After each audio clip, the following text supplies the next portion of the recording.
Well, good morning. Happy Tuesday to you. Yes, it is Tuesday. It's not Monday. You might think it's Monday because we've been off for a while, but no, we had a holiday yesterday. It was Labor Day, and we had a great Labor Day weekend here at the Hook household. Jennifer's parents live here in Vail, and we decided to all go out to Patagonia Lake. So we drove out to Patagonia Lake. We got out a little bit and walked around. There's a visitor center there. That was kind of neat.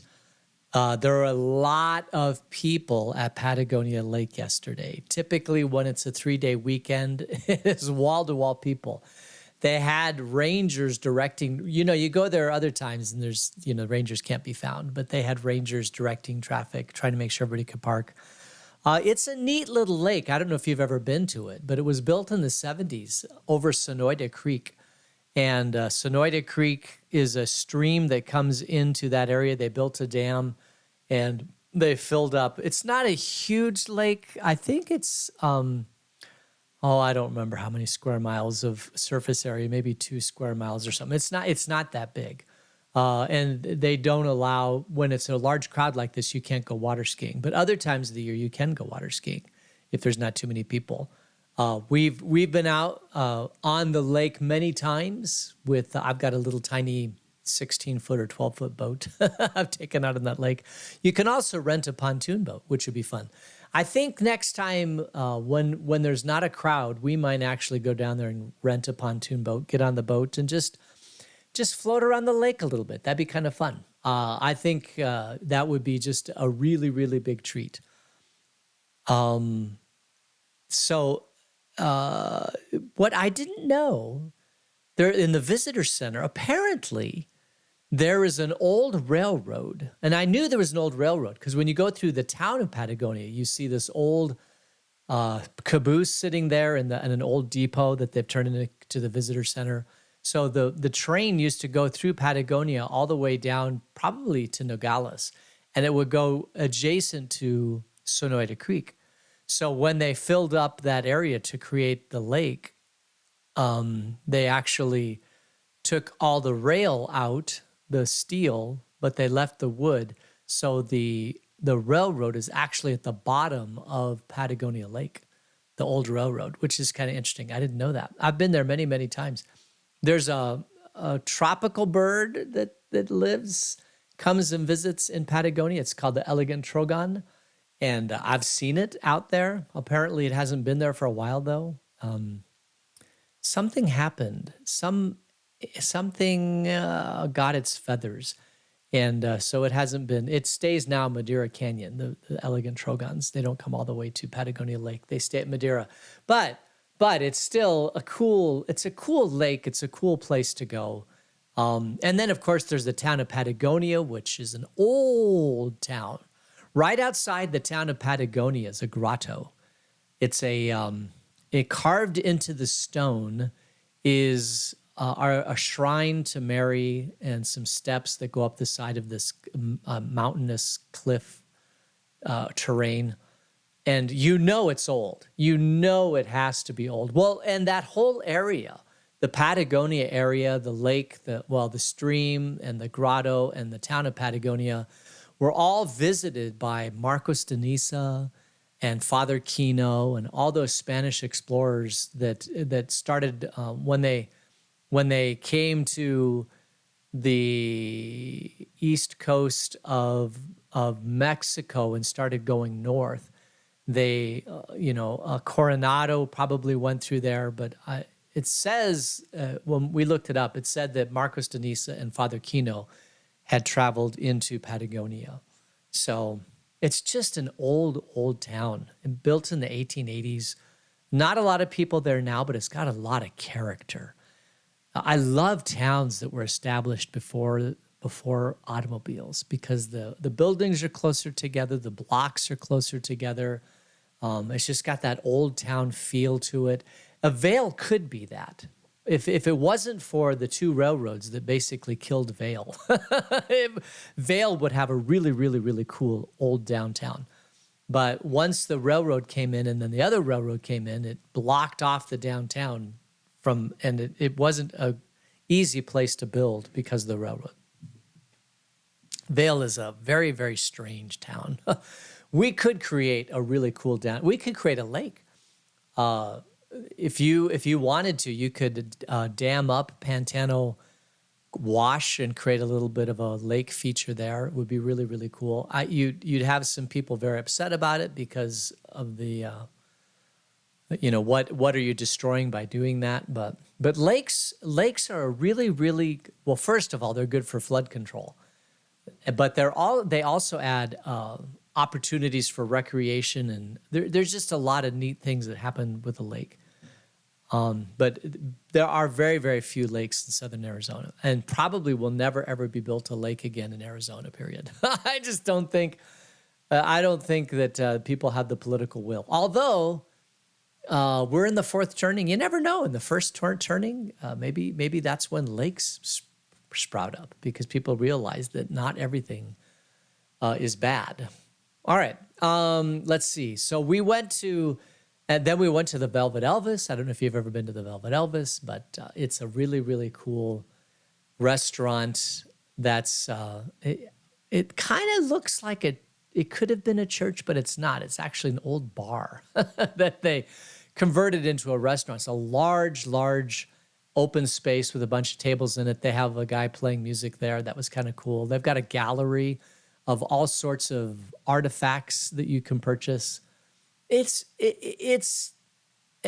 next to there's some shopping along there. Not a whole lot of shopping, but the old downtown has some old shops in it. It's just a neat little.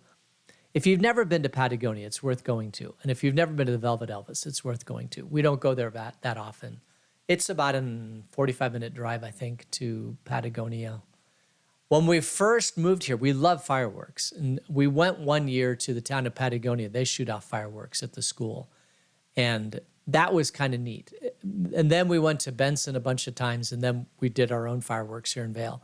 But it's just kind of neat to see parades and fireworks in little towns like that. It's just really kind of cool. So anyway, that was our weekend. We thought for sure we'd get rain last night, but we didn't get any rain. But it's overcast right now. It hasn't burned off yet. So I don't think we'll see any rain, but it's overcast right now. And let's see, what else?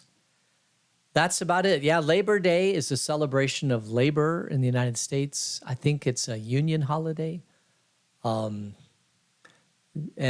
celebrates the working man. And we need working people for sure.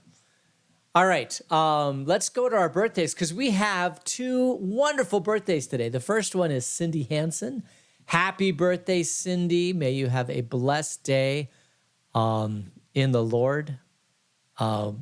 So good to see you online all the time. And I pray that God richly blesses you for another year. And Nicole Lavoie. I think that's how you pronounce it. Lavoie. Lavoie. It looks French to me, but it could be Lavoie. I don't know.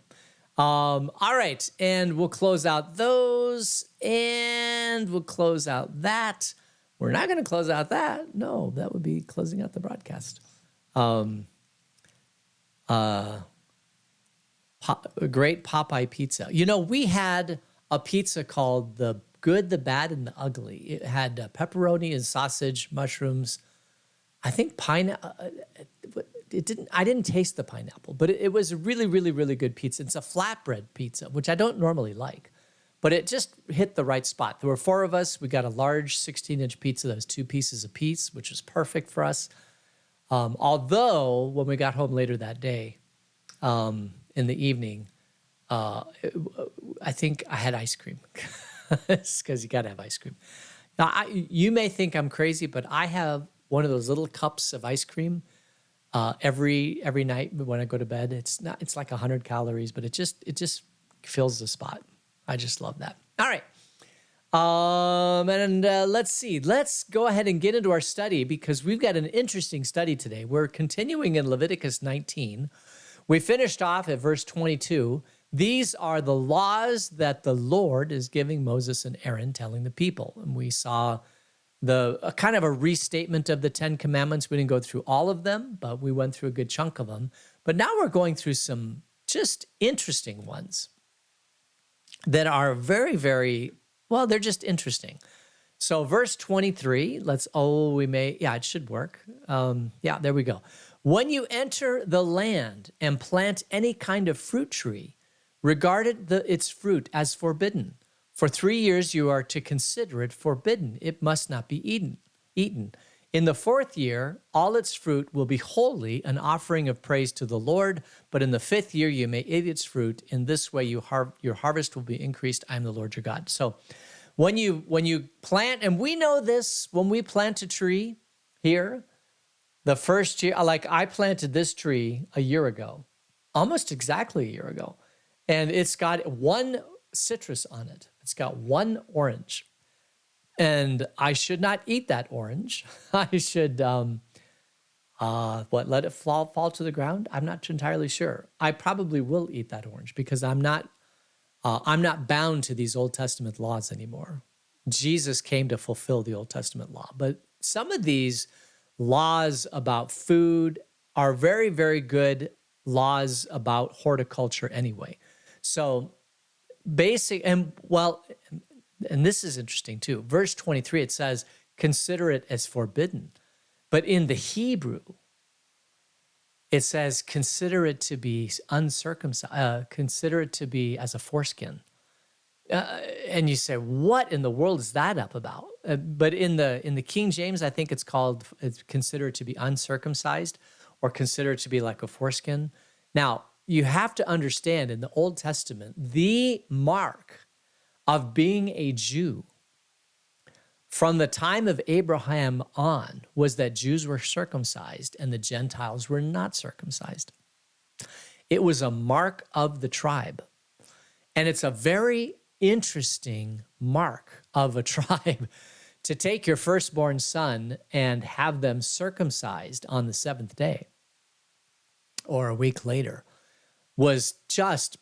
it was as important to the Jewish people, I think, as maybe wearing a cross is or being baptized. I don't even know. I don't know if we have a mark in Christendom that is important and as identifiable for the tribe as circumcision.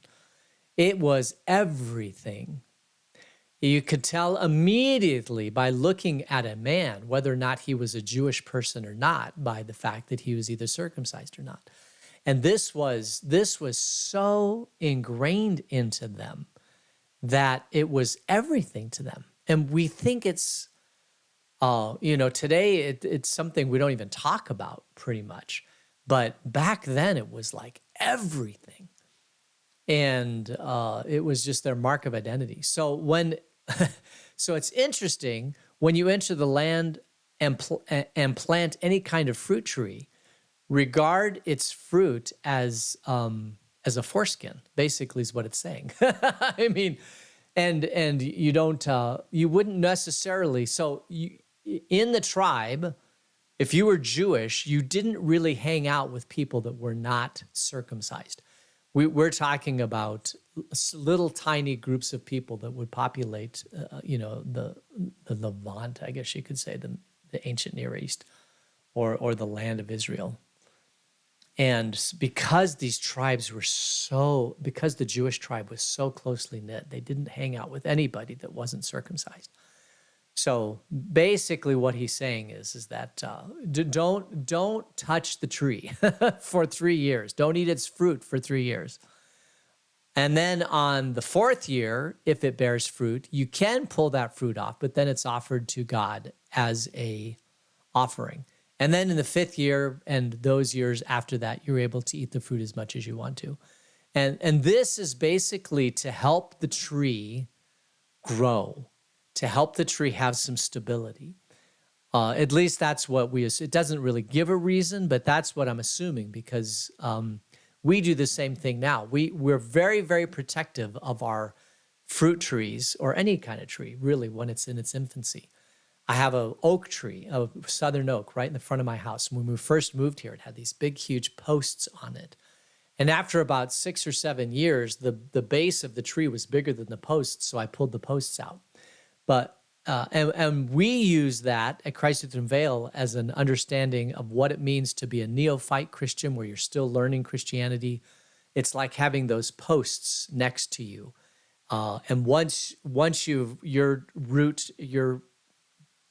trunk is bigger than the post, you can pull the post off, and then you become the trunk for somebody else. You're like the tree planted by, as in Psalm 1, like a tree planted by the water, whose fruit bears fruit in season. All right. So this is a command of God. And so all the Israelites did this. This was what they did. And then verse 26, do not eat any meat with the blood still in it. Do not practice divination or seek omens. Eating blood was something that the pagans did, and you might see movies where they'll drain the animal and take the blood and drink the blood and all those sort of things. Those were very pagan rituals. So the Israelites did not drink the blood. They felt that there was some sort of life force energy in the blood. We saw that earlier in Leviticus, that there was something in the blood that, and the pagans, when they drank the blood then of the animal, they felt like they were getting energy or some sort of spiritual energy from the animal. And God said, I don't want you to do that. That blood is to be left on the ground. You drain the blood out of the animal, and then when you cook it, you don't want a lot of blood in the meat. And don't practice divination or seek omens. This was something the pagans did all the time. They would try to use their gods to try to get a benefit against their enemies. They would, it was almost things like voodoo dolls or things like that, or curses. All these sort of things where you're seeking the gods to bring harm to your enemy or try to find out more information about the afterworld. All those sort of things are forbidden in the Old Testament. Which means in the New Testament, we're not, remember, these Old Testament laws are still not binding, but because Jesus covers all of the Old Testament. He fulfilled the Old Testament. But we do not, as Christians, practice divination. We do not seek omens. We do not do dark arts. We do not do magic. All of those things are forbidden for us. Do not do them. But we can eat meat with blood in it. It's actually kind of tasty with a little bit of blood. Okay, verse 27. Do not cut the hair at the side of your head or clip off the edges of your beard. Do not cut your bodies for the dead or put tattoo marks on yourselves. I'm the Lord. So a couple things here. Do not cut your hair at the sides of your head or clip the edges of your beard. If you've ever seen any old Hasidic Jews, and there's some Jewish cultures out there that are very, very Old Testament. They follow the law. They call them Orthodox Jews, sometimes or Hasidic Jews, people who follow the Old Testament laws to a T. They do not shave their beard. They do not shave the sides of their head. And they'll wear phylacteries and do all sorts of things from the Old Testament.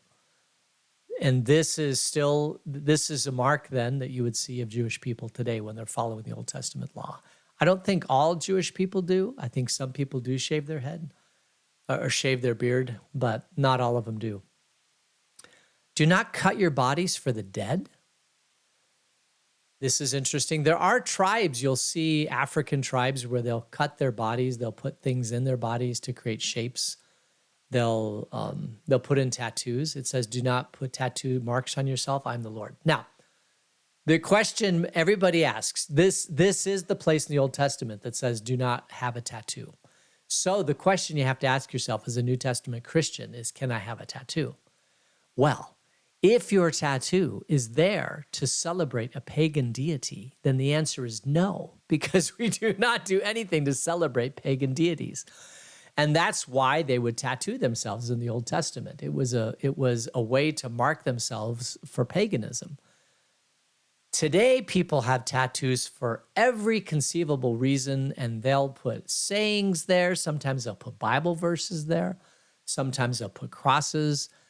I know of one guy who has a picture of Jesus on his chest. So he's marked with Jesus. I would think that that is okay to put a mark of Jesus, unless you are a person who doesn't believe in icons and maybe see that as an icon of Jesus, and you don't want to do that. There are branches of Christianity. If you'll remember, in the Orthodox Church, the Greek Orthodox Church, even today, they have a lot of iconography.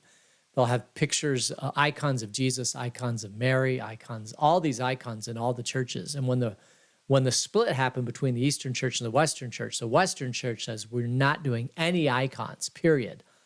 And then the Reformation, they even took it one step further. They would go into the old Western churches and rip out all the statues and all sorts of things. Some of the most amazing statues were destroyed during the Protestant Reformation.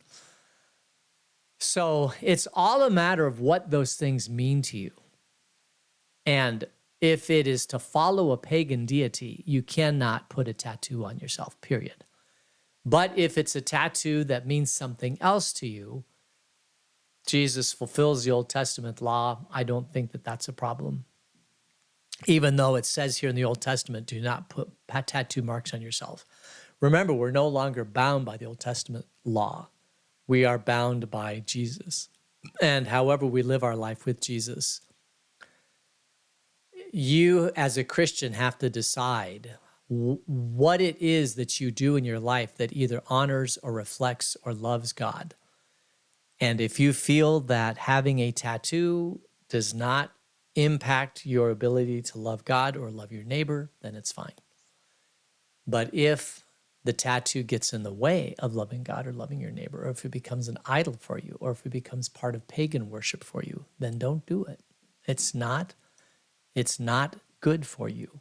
And you can use the Old Testament here as an example of how you shouldn't have a tattoo if it follows a pagan deity. All right, keep on. Verse 29. Do not degrade your daughter by making her a prostitute, or the land will turn to prostitution and be filled with wickedness. So I think this was probably something that was practiced by the pagans in the lands that they would go to. The pagan fathers would sell their daughters into prostitution. They'd be like their pimp, and they would collect all the money from the prostitution. And we look at that today and we say, there's just no way any father would ever do that. But this was thousands of years ago in the pagan culture. And if a guy could get rich by selling his daughter, why not, right? I mean, it's the family needs money. She's beautiful. Let's go collect some money. And we see this as horrific and horrid in modern society, and it is. It is totally horrific and horrid. But it just gives you an indication of what the sexual moralities of the non-Jewish cultures and the pagan cultures, the Philistines, all the different cultures around there, the Canaanites, the Jebusites, the Millerites, the Budlites, all those people had customs that were not grounded in God's law. And God's law is the law for humanity. And if you don't follow God's law, you will fall into all sorts of trouble and trial and tribulation. God's law is there for a reason. It's there to protect us.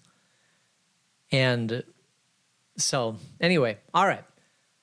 Let us then leave it there, and we'll pick up at verse 30 tomorrow and talk about the next laws, and we'll probably get out of these tomorrow.